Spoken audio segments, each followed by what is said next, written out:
From using beef tallow on your face to full-body coffee scrubs, social media skincare trends have stirred their fair share of debate in this past year. They certainly have, but which ones actually work and what should you avoid if you're wanting a clean slate for 2026? Well, for more, we are joined by dermatologist Professor Dashan Sivaratnam. Good to see you, Professor. Thanks for joining us. Why is there such an obsession with these trends? I blame social media. Yeah, I think social media has got a lot to account for. I think everyone's trying to build their following, and if you're putting your creams and your moisturizers on, that's not so interesting.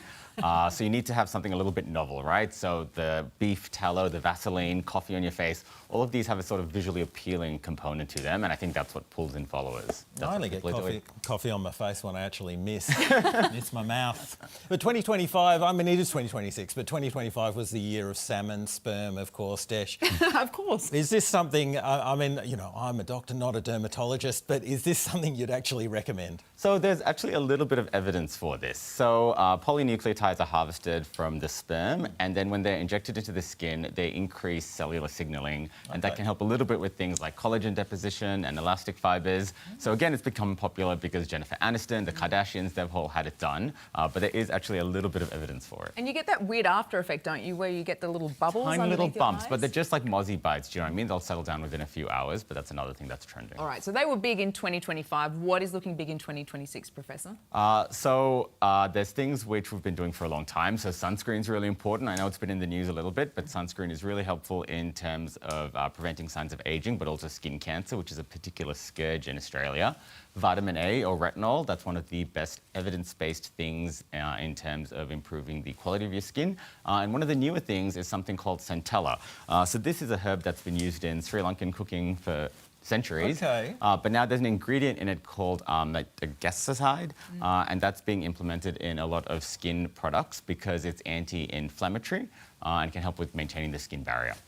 Asking for a friend, what about red light facials? Are they effective? Because they're like, those masks are very expensive. Yeah, they are very expensive. They have a little bit of evidence, but I think if you're going to spend that much money on a mask, there's probably better things out there to get what you're after.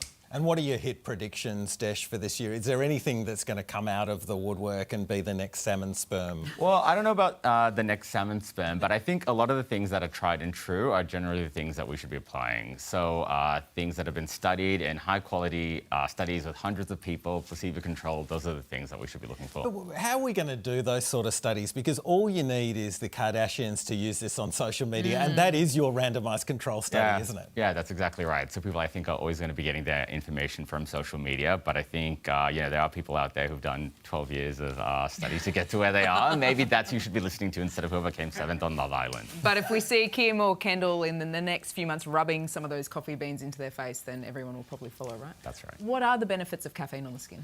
So caffeine can cause a little bit of constriction of your blood vessels. So it is used for products, say, around the eye. So for dark circles, if you put a little bit of that in the morning, that can be helpful. There's also a little bit of evidence for things like male pattern hair loss.